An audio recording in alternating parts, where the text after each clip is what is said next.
La mayoría de las personas creen que el primer gran imperio de la humanidad nació por una necesidad de orden. Nos enseñaron que la civilización comenzó con reyes legítimos, pero las escrituras antiguas esconden un secreto mucho más oscuro.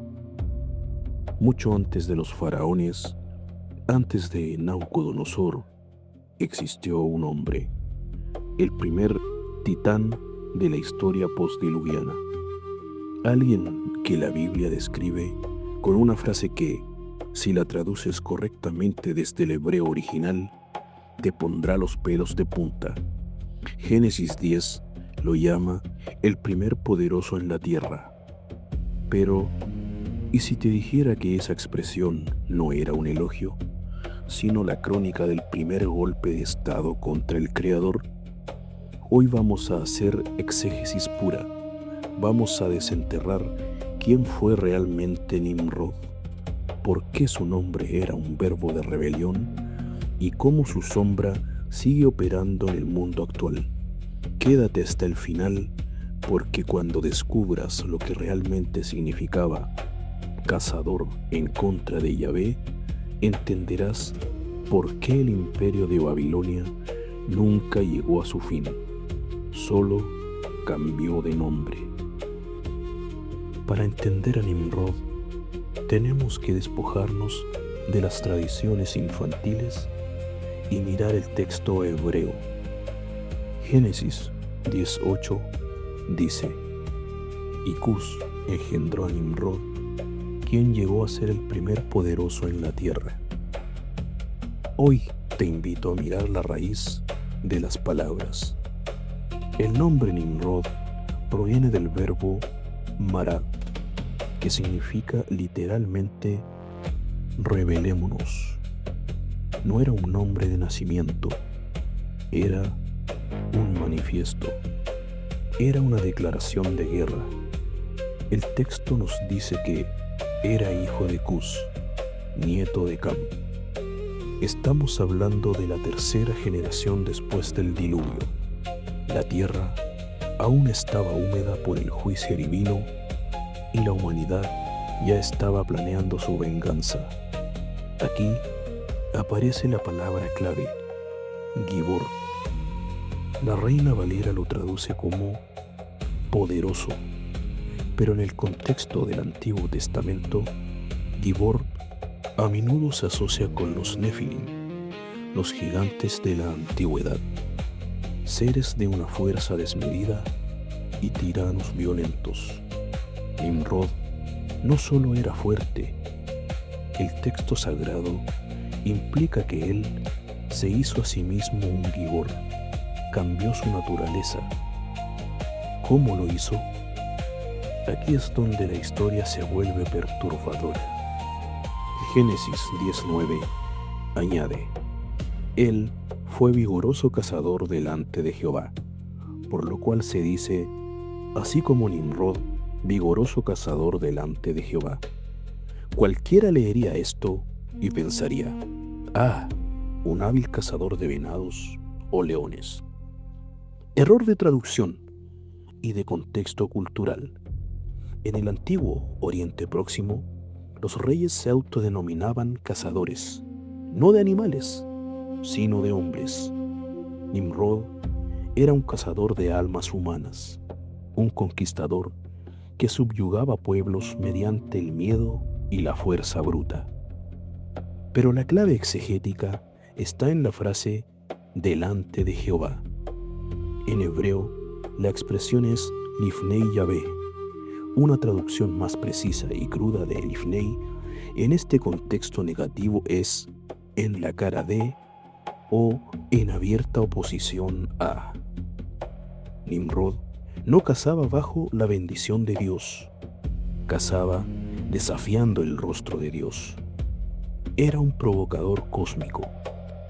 Y aquí viene el primer gran giro que la mayoría pasa por alto y que conecta directamente con lo que causó el colapso de la primera civilización global. Si Nimrod era un rebelde, ¿cuál era su plan maestro?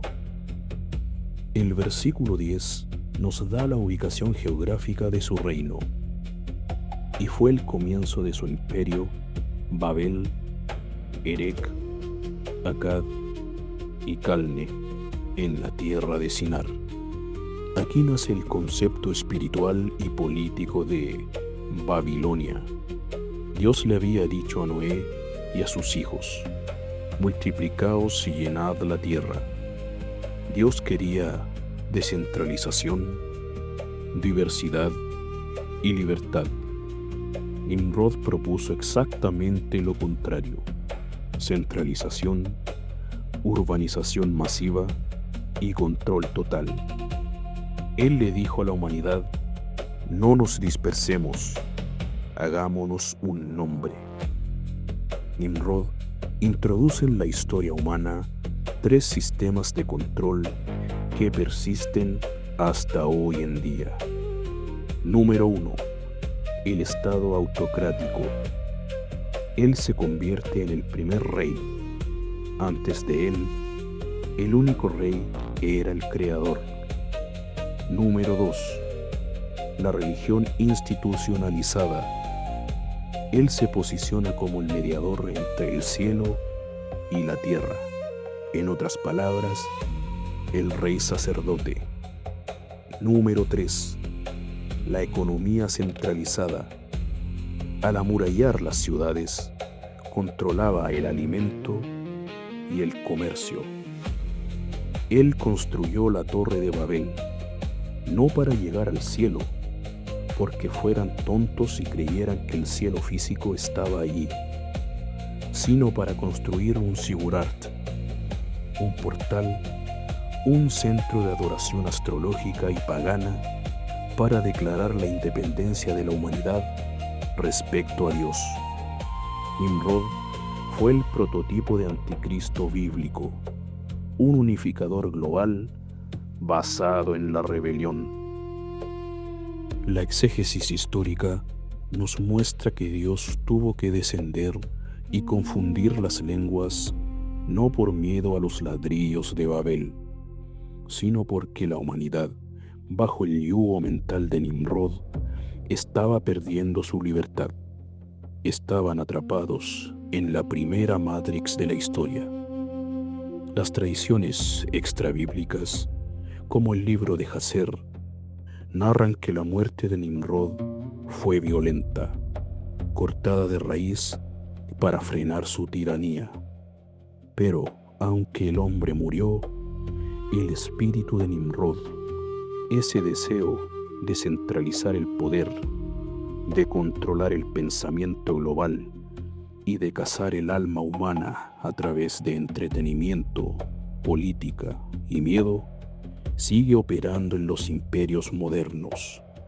Cada vez que el mundo intenta unificarse en contra de los principios eternos, Babel vuelve a levantarse. La pregunta con la que quiero dejarte hoy en este pequeño podcast de Entre la Cruz y Babilonia es la siguiente. En tu vida diaria, ¿estás construyendo tus propias torres de Babel para independizarte de Dios? ¿O estás viviendo la libertad para la cual fuiste creado?